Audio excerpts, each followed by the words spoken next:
Vamos a dar comienzo, este módulo vamos a hablar sobre la NIF B15, conversión de monedas extranjeras. ¿Qué ocurre cuando en la entidad donde estoy trabajando, donde colaboro, uno de mis clientes, tiene operaciones en moneda diferente al peso mexicano? ¿Qué debo considerar? Para su registro inicial, si hay alguna modificación en su registro posterior, si yo incluso estoy en una empresa que tiene que reportar a un país extranjero en una moneda diferente al peso mexicano, ¿qué debo hacer? ¿Qué pasa con esta interacción, en esta globalización que sufrimos desde el siglo pasado y que llegó para quedarse a pesar de muchos acontecimientos? Lo estamos viendo con Estados Unidos, con China. Esas dos potencias nos están sacando canas verdes a todo el mundo, y no solamente por el virus, sino por el tema comercial. Esa guerra comercial que tiene entre ambos países está afectando de manera importante a todo el mundo. Tan es así que estamos con una inflación impresionante. Ayer veía la noticia del limón, ¿no? El limón a 75 pesos el kilo, y la principal preocupación que llega a todos los mexicanos es, ¿ya no nos van a dar limones para nuestros taquitos? Entonces, estamos en una época muy complicada. Yo diría, no nos espantemos, más bien ajustemos las antenas, porque estas crisis, vaivenes en la economía, yo las he sufrido, tú las has sufrido durante toda nuestra vida, a veces más, a veces menos, pero bueno, afortunadamente estamos en pie de guerra y vamos a continuar, ¿no? Y qué mejor que prepararnos en el desarrollo de nuestro aprendizaje a través del Diplomado en Normas de Información Financiera aquí en Sinergia Inteligente. Entonces te decía, oye, ¿qué pasa? Si mi empresa tiene operaciones en moneda extranjera, ¿cómo me afecta en los registros contables? ¿Cómo me afecta en la información que yo debo presentar? ¿Qué impactos tiene en el aspecto fiscal? Incluso, derivado de las reformas a las leyes fiscales, en específico a la Ley de Impuestos sobre la Renta para este 2022, hay un impacto financiero fiscal que nos va a reflejar algo a controlar respecto a la fluctuación cambiaria que vamos a platicar. Entonces, si les parece bien, muchachos, vamos a empezar poco a poquito, vamos a ir calentando motores. Como todo en esta vida, tenemos que ir compaginando la teoría y la práctica. La teoría trataremos de hacerla no tan aburrida, pero sí es importante que la conozcas primero para que entiendas los conceptos. Porque seguro estoy que cuando quieras repasar algo te vas a ir a las normas de información financiera, y lamentablemente, desde mi perspectiva, algunas son demasiado técnicas que no acabamos de comprenderlo en un lenguaje sencillo para poder aplicarlo, y es por eso que es una barrera de por qué no nos metemos en las normas de información financiera. Pero cuando veamos los conceptos básicos, vamos a tratar de hacerlo de una forma tan sencilla que sea entendible lo que vamos a ver en este módulo número 9. Entonces, empezando, acuérdate, la NIF es la B15. Es una norma que existe desde hace mucho tiempo, pero que lamentablemente se ha ido dejando aparte. A veces por culpa de nosotros como expositores, porque nos centramos más en el activo, en el pasivo, los ingresos, costos, gastos. Pero hay algo, hay un elemento adicional que estamos perdiendo de vista, y que más hoy en día, con la fluctuación del tipo de cambio, que afortunadamente he estado viendo las estadísticas y el control que llevan del tipo de cambio a últimas fechas, pues ya se está manteniendo más o menos estable, ¿no? Pero pues, en cualquier momento da un bandazo, ¿no? Ya vieron lo que ocurrió con la noticia de la venta de Citibanamex, o mejor dicho, de Banamex aquí en México, pues movió muchas estructuras financieras, ¿no? Entonces, estamos en turbulencia cambiaria en este mundo, porque de hace ya muchos años en México hay libre flotación de la moneda, es decir, no lo controla el Estado el tipo de cambio, como era antes y como es en muchos países que controlan el tipo de cambio para evitar estos bandazos de devaluación, ¿no? Bien, entonces te decía, la NIF B15, que forma parte de la serie B de las NIF, que habla más de presentación de estados financieros. Desde mi perspectiva, aquí como que hay una combinación rara. Aunque está en la serie B de estados financieros, pues realmente tiene un impacto importante en los registros contables. Es por eso que, como vamos a ver más adelante en el diplomado, en cada una de las normas específicas, pues nos va manejando el tipo de cambio a utilizar, o si va a haber revaluación o no va a haber revaluación de estos saldos que se generan al cierre de cada mes, pero la NIF B15 de manera general va a englobar a todos, ¿de acuerdo? Entonces, la NIF B15, ¿a quién aplica o para qué es? Recordemos que en México, por obligación, de acuerdo al Código Fiscal de la Federación, debemos reconocer los registros contables o las transacciones utilizando, mejor dicho, en pesos. Pero como somos un país que no estamos aislados del mundo, pues tenemos aquí diferentes tipos de moneda con la que vamos a trabajar. Si trabajamos con Europa, el euro, o incluso en la misma Europa el dólar, incluso con China el dólar, que hay una...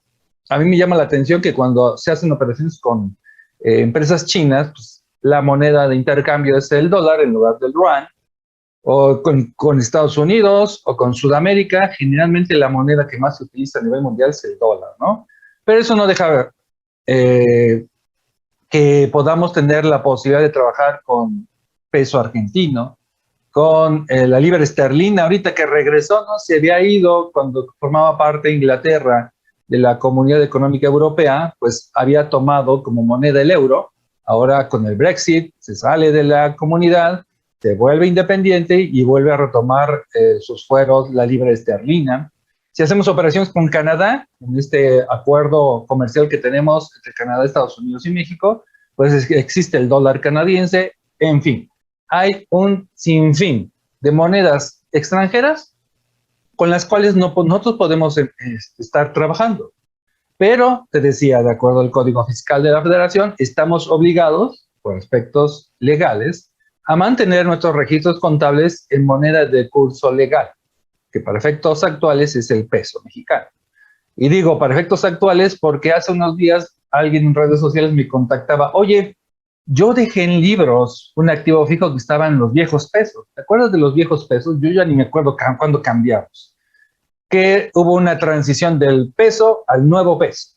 Es decir, le rasuramos 3 ceritos porque era una millonada, como está pasando ahorita lamentablemente en Venezuela, ¿no? Ellos ya les quitaron 0, 0, 0, y siguen quitando y sigue igual. Pero bueno, entonces pues decían moneda de curso legal, que es el peso mexicano, ¿de acuerdo? Y si tenemos operaciones con el extranjero, en moneda extranjera, que realmente cuando compramos, vendemos, pedimos un crédito a extranjeros, pues no lo van a hacer con el peso, sino van a ser con su moneda de origen. Y nosotros tenemos que reflejar ese impacto en la información financiera con la equivalencia al peso mexicano. Y si hubiera algún saldo que quedara al cierre del mes, pues tenemos que tener una reevaluación, un reconocimiento a su valor razonable, como establecen las normas de información financiera. Es decir, ¿cuánto equivale hoy esta moneda en pesos mexicanos? ¿De acuerdo? Por eso surge la necesidad de emitir la norma de información financiera, la NIF B15, que nos habla de cómo tengo que hacer esa conversión cuando tengo operaciones, saldos en moneda extranjera. También nos va a decir, oye, ¿qué pasa si tú tienes una entidad fuera de México? Te voy a poner el caso de Bimbo, que es una empresa mexicana que inició en Puebla, pero que ya tiene empresas prácticamente en todo el mundo. Pueden ser empresas que elaboren el pan o empresas que comercialicen o empresas de marketing, en fin, es un monstruo, ¿no? ¿Qué pasa si Bimbo, que tiene una empresa en Brasil, ustedes saben que existe una normatividad a nivel internacional, mejor dicho, a nivel mundial? Está en las NIF mexicanas, está en las normas internacionales de información financiera y están en los US GAAP, por considerar 3 de las normativas financieras más importantes en el mundo. Y todos reconocen que cuando hay una empresa, cuando jurídicamente hay un grupo de empresas, pero en su conjunto forman una sola misma entidad, recordemos el postulado básico de entidad económica, que es el conjunto de recursos financieros, humanos y materiales que, de acuerdo a una dirección en común, van a lograr un objetivo para el cual fueron creados. Y eso no se limita a una entidad jurídica, sino va más allá. Por ejemplo, lo que decíamos, si yo tengo una empresa cuya nosotros lo conocimos en la escuela como casa matriz. La normatividad le llama compañía tenedora o controladora, dependiendo de algunas circunstancias. Invierte en otra empresa en el extranjero, necesita forzosamente presentar información financiera de todas sus empresas en todo el mundo, como si fuera una sola, el concepto de entidad económica. Y eso se llama consolidación de estados financieros. Y todas las empresas, grandes, chiquitas, medianas, que tengan esta característica, tienen la obligación de presentar información como si fuera uno solo. Y entra un problema, oye, yo tengo una empresa en Brasil. Para efectos Bimbo, aunque es una empresa mexicana, aplica por ley de mercado de valores como normatividad para llevar sus registros contables y generar información a las normas internacionales de información financiera, las IFRS bajo sus siglas en inglés. Y todas sus empresas subsidiarias tienen que llegar la misma normatividad. Entonces, pues no había problema. La consolidación, y antes de seguirle una pequeña pausa, la consolidación no es más que sumar los estados financieros de todas las empresas del grupo, eliminar operaciones que se hagan entre ellas para no inflar números y sacar estados financieros con la sumatoria de todos, quitando eliminaciones, como si fuera una sola entidad. ¿De acuerdo? Para eso necesito sumar peras con peras, manzanas con manzanas. El primer punto para poder consolidar es que estén bajo la misma normativa. Entonces te decía, Bimbo, como es una empresa pública que cotiza en bolsa por Ley Mexicana de Valores, está obligado a aplicar en sus registros contables las normas internacionales. Por lo tanto, sus subsidiarios van a seguir lo mismo, ¿de acuerdo? Van a seguir con la misma normatividad. Entonces, oye, podemos sumarlo porque hablamos en el mismo idioma. No es lo mismo tener estados financieros bajo normas mexicanas, norma internacional y US GAAP, porque en algunos casos son muy diferentes, en algunos casos hay pequeñas diferencias. Pero tenemos que antes de consolidar ponernos en el mismo lenguaje financiero. En este caso, pues tanto la empresa mexicana como su subsidiaria en Brasil aplican la misma normatividad internacional. Sin embargo, en Brasil tienen el real como moneda y en México tenemos el peso mexicano. ¿Cómo podemos sumar dos monedas que no son lo mismo? Es por eso que en la NIBE 15 se trata el tema de conversión de estados financieros de operaciones extranjeras. Para traerla de una moneda de reporte o de informe que está en Brasil a una moneda equiparable al peso mexicano para poder tener la misma moneda y poder ahora sí proceder a consolidar. Entonces, esta NIBE 15 se divide en dos secciones. Primero, transacciones y saldos en moneda extranjera, y segundo, operaciones en moneda extranjera. Y ahorita te voy a comentar cuál es la diferencia entre transacción y operación, porque en muchos usos de nuestra vida, incluso la fiscal, parecieran ser sinónimos, ¿no? Transacción y operación, pues me suena lo mismo, pero para efectos de esta norma no lo es, ¿de acuerdo? Muy bien, ¿qué nos dice la normatividad respecto a qué son o qué debemos considerar como transacciones en moneda extranjera? Perdón, operaciones en moneda extranjera. Dice, es una subsidiaria en el extranjero y moneda funcional extranjera que debe informar en peso mexicano. Ahorita vamos a ver el concepto de moneda funcional, es un nuevo término que vamos a estar manejando, pero que tiene que ver mucho con los negocios. Una empresa en el extranjero que tiene otra moneda, pero que necesita reportar en peso mexicano. Esta es una operación en moneda extranjera. Insisto, para efectos de la NIBE 15. En otros aspectos, en lo legal, en lo jurídico, en lo fiscal, pudieran ser sinónimos transacción y operación.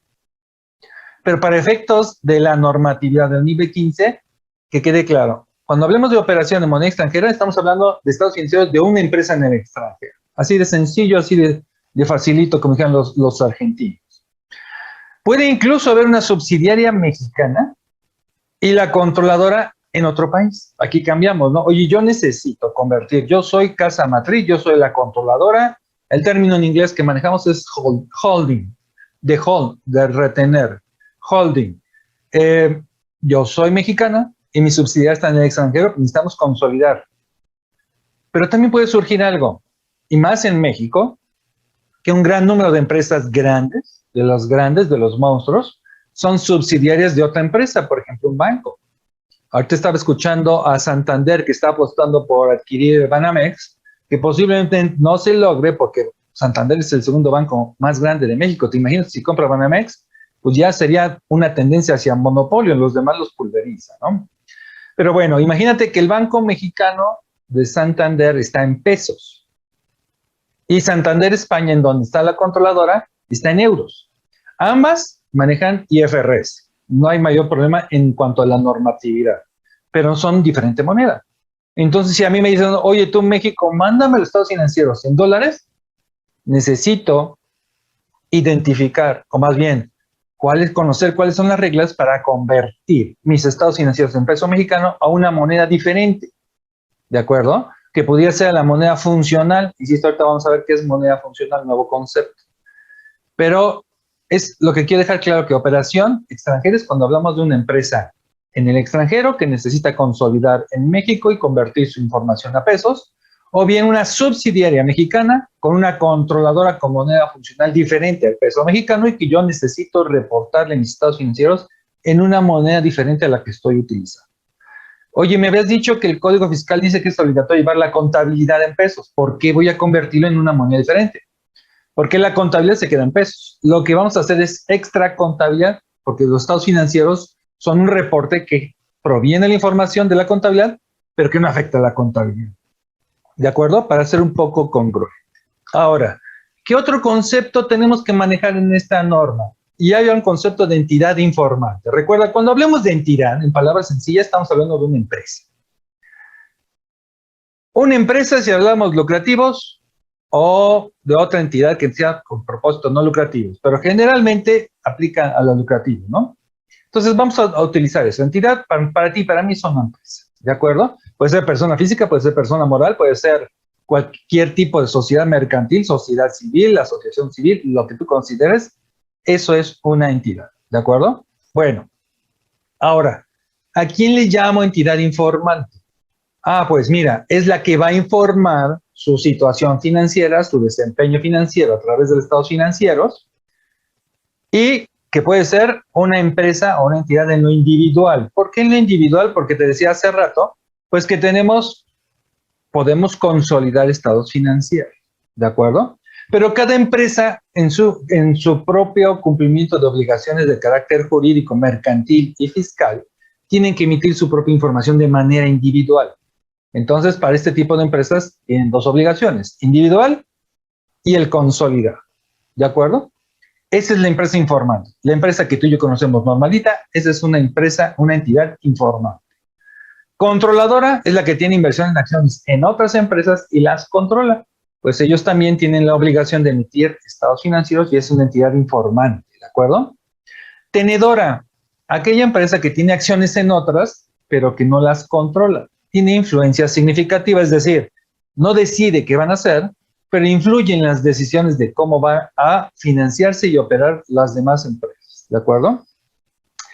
Un inversionista puede ser que yo tenga acciones en otra empresa, pero ni controlo, porque no tengo la mayoría de votos, ni tengo influencia significativa, simplemente compré una acción, dos acciones, y pues yo nada más soy inversionista, ¿no? Pero yo también necesito emitir información financiera.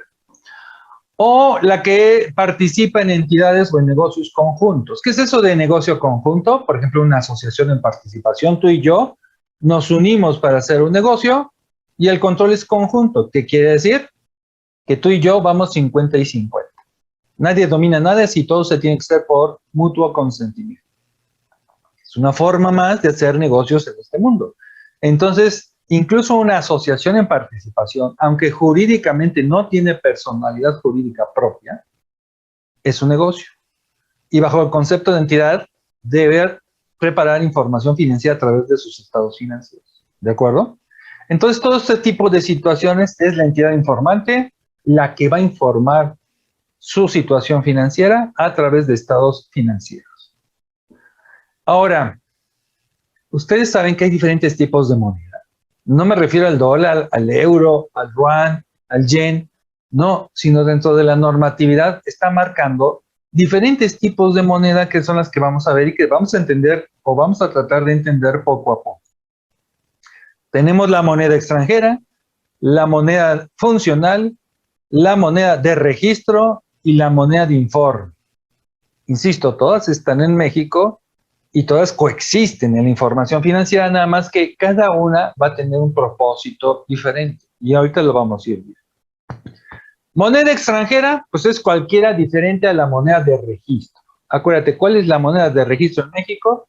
El peso mexicano.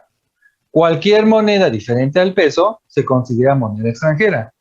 El euro, el yen, el yuan, el dólar canadiense, el peso argentino, cualquiera. ¿De acuerdo? Muy bien. El ejemplo que tenemos en pantalla, la moneda de registro es mi peso mexicano. O sea, yo registro en mi contabilidad pesos mexicanos. ¿Cuál es la moneda funcional? El dólar, diferente al peso. ¿De acuerdo? Y la moneda de informe, el euro. Ah, carambas. Pero estamos viendo dólar y euro a la vez son moneda extranjera. Y ahorita vamos a entrar en materia que es funcional, que es moneda de informe y que es moneda de registro. Pero lo que te quiero ver es que es diferente. Moneda de extranjera para México es cualquier moneda diferente del peso mexicano. ¿De acuerdo? Muy bien. Moneda de informe. Es la que elige la entidad y que utiliza para presentar sus estados financieros. En México, por obligación, va a ser el peso mexicano, ¿de acuerdo? Pero puede elegir otro tipo de moneda dependiendo de las necesidades de información. Puedo hacer mis estados financieros en peso mexicano para efectos locales. Puedo presentar mi información financiera en mis estados financieros en dólar americano si tengo que reportar a casa matriz en Estados Unidos. Puedo presentar mi información financiera en euros, por si vaya a consolidar en Europa, en Alemania, en España, en Italia. Pero, insisto, la contabilidad sigue manteniéndose en pesos. Lo único que va a cambiar es la moneda que utilizan mis estados financieros. Esa es la moneda de informe. Registro, peso. Informe, cualquier otra moneda en la que yo necesite reportar mi información financiera. Moneda de registro, ya te decía, es la que estamos obligados a llevar en México en la contabilidad, que viene siendo el peso mexicano. Y la moneda funcional, fíjate cuál es la moneda funcional. Es aquella con la que opera una entidad en su entorno económico primario. Es decir, en el que principalmente genera y aplica su efectivo. Por ejemplo, puede estar una empresa que toda su materia prima la compra en el extranjero y es en dólares. Sus ventas incluso en México pueden ser en dólares. Su financiamiento lo recibe de casa matriz en dólares. ¿Qué pudiera ser adicional a algún servicio en dólares? Sin embargo, como está en México, pues la nómina la tiene que pagar en pesos. Los gastos, energía eléctrica, combustibles, seguridad social, impuestos, todo lo paga en pesos. Entonces tenemos una coexistencia de diferentes monedas. Pero la que genera flujo de efectivo está siendo el dólar, que es diferente al peso. Entonces ahí viene el concepto de moneda funcional. ¿Con cuál funciona tu negocio en palabras sencillas? Ah, pues el dólar. Aunque de registro es el peso, porque así estoy obligado a llevar mi contabilidad, aunque solamente presente estados financieros en México porque no tengo ninguna relación con empresa extranjera, viene siendo el peso. Yo opero a través de una moneda diferente, me impacta de manera diferente el dólar. Ahorita, en esta época de alza de precios en el mundo y del tipo de cambio, mis costos se vuelven más altos. Y dependiendo de mi mercado, porque puede ser mi mercado y mi producto, porque puede ser si a mí me aumentan el precio, yo aumento el precio, como está pasando ahorita con los taquitos. Sube el precio del limón, te va a subir el precio del taco, que es lo que más me duele. O te está subiendo el precio del acero, pues sube el precio de lo que se construya con el acero. O ahorita con la carestía de los chips para automóviles, pues un auto te va a salir más caro, porque un componente se vuelve más caro. ¿Por qué se vuelve más caro? Porque hay pocos en el mercado.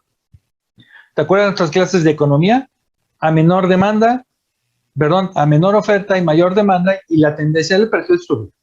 ¿De acuerdo? Y si a eso le ponemos un aumento en el tipo de cambio, pues no está presionando demasiado en aspectos financieros a los costos, ¿de acuerdo? Si tú tienes un producto, por ejemplo, los autos lo tienen que repercutir porque todo el mundo quiere comprar un auto. Es un satisfactor natural del ser humano, pues lo pagan, ¿de acuerdo? En menor escala, pero se pagan. En menores sectores, pero se pagan. Pero si tú quisieras subir un producto donde hay mucha competencia, muchas marcas, y tú pretendes subir el precio, te sales de mercado. Y en lugar de recuperar tus costos, pierdes mercado. Entonces, estas decisiones en materia financiera son importantes y todo deriva de identificar cuál es tu moneda funcional. O sea, que no lo vean como algo aislado de una normatividad que está medio loca. en los negocios funciona. Yo te preguntaría, si tus compras son en dólares, es decir, pagas a proveedores en dólares, principalmente, si tienes que pagar tus préstamos con intereses, pero a una moneda extranjera, ¿tú crees que si tú vendes en pesos sería negocio? La respuesta de inmediato sería no. Tendría yo que impactarlo en el precio de venta, pero tu precio de venta no puede estar fluctuando todos los días. Bueno, la gasolina sí, ¿verdad? ¿Por qué? Porque depende mucho de que la importamos. Pero bueno, ese es un tema aparte con el gasolinazo, ¿no? El tema es de negocio. ¿Qué moneda me está impactando más? Entonces yo tengo que tratar de repercutirlo a mi cliente, porque yo estoy aquí soy parte de la cadena productiva. No vengo a subsidiar al consumidor final. Entonces, esas estrategias de negocios, muchachos, es muy bonito cuando te involucras en la administración, no solo en la contabilidad, sino en la administración para entender hacia dónde va el negocio. Y ese entendimiento del negocio también te va a dar un panorama diferente para efectos fiscales. Todo está involucrado, ¿de acuerdo? Entonces, es importante identificar la moneda funcional para saber yo cómo puedo o debo repercutir en mi precio de venta y no morir en el intento. Muchos empresarios no lo toman en cuenta y a lo largo del tiempo, tarde o temprano, van a desaparecer. Ahora, la pregunta sería, oye, ¿por qué necesito la conversión de esa moneda extranjera al peso? Primero, como ya te decía, tenemos la obligatoriedad de registrar en contabilidad las transacciones, transformaciones internas y otros eventos, pero en peso mexicano. Segundo, si yo voy a tener saldos en bancos, en cuentas por cobrar, en cuenta por pagar, pues cuando yo quiera pagar mi cuenta por pagar, pues no lo voy a pagar a pesos de origen, sino al tipo de cambio que esté en el momento en que yo esté pagando. Lo mismo va a ocurrir con las cuentas por cobrar. Lo mismo en bancos. Oye, si tengo banco en dólares, pues su valor razonable, su valor de mercado es de acuerdo a lo que vale el tipo de cambio el día de hoy. ¿De acuerdo? Por eso necesito esa conversión de la moneda extranjera. También lo necesito para evaluar mis cuentas, por cobrar mis cuentas, por pagar a la fecha de cobro y pago, para saber cuánto, si gané por este tipo de evento externo, que es la fluctuación del tipo de cambio de cualquier moneda frente al peso, pues estoy perdiendo.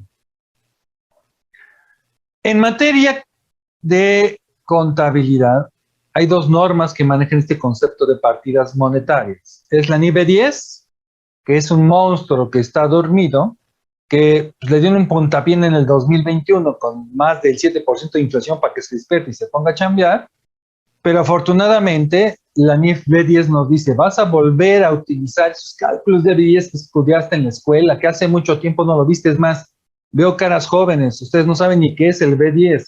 El B10, que era el reconocimiento de la inflación en los estados financieros registrados en contabilidad de los efectos de la inflación, dejó de hacerse en diciembre del 2007, hace 14 años.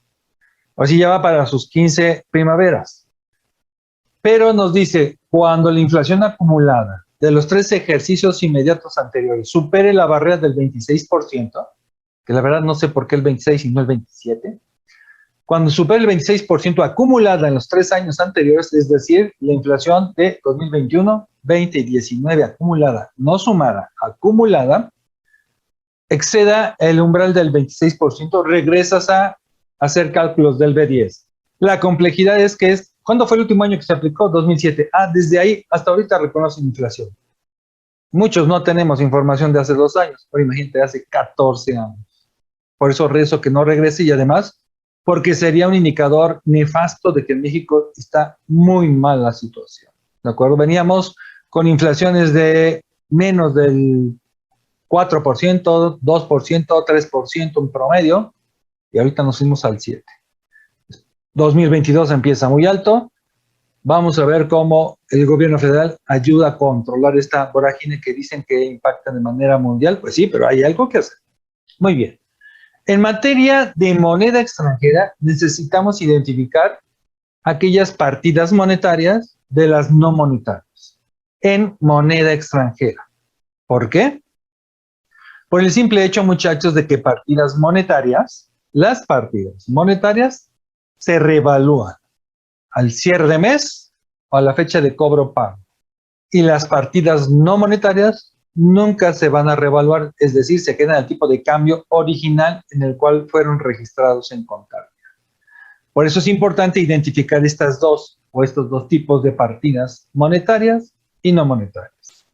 Suena medio fifí, ¿verdad? Muy técnico, son monetarias, Dios te mira, ¿qué es eso? Yo preguntaría, oye, con base en lo que me dijiste, oye, ¿cuáles son los saldos de mi balanza que tendría yo que revaluar? Porque acuérdate, estamos en moneda extranjera. Nos dice la NIBE 15, se revalúan las partidas monetarias. Por eso necesito saber qué es monetario y qué es no monetario, porque la NIBE 15 te dice las partidas monetarias son las que vas a revaluar al cierre de mes o a la fecha de cobro y pago. Y me dice la norma, son las partidas monetarias. Y te estarás preguntando, Dios de mi vida, ¿qué son las partidas monetarias? Y así lo define la NIBE 15, incluso la NIBE 10 igual. ¿Qué son las partidas monetarias? Y nada más escucha y lee lo que es la definición en la norma. Partida monetaria es aquella que se encuentra expresada en unidades monetarias nominales. 10 pesos, 50 pesos, 100 pesos. Sin tener relación con precios futuros de determinados bienes o servicios. No depende de lo que ocurra en el futuro. Su valor nominal no cambia por los efectos de la inflación, por lo que se origina un cambio en su poder adquisitivo. Es decir, si yo te doy un billete de 500 y lo quieres utilizar dentro de un año, pues sigue siendo 500 pesos. No se modifica su valor nominal.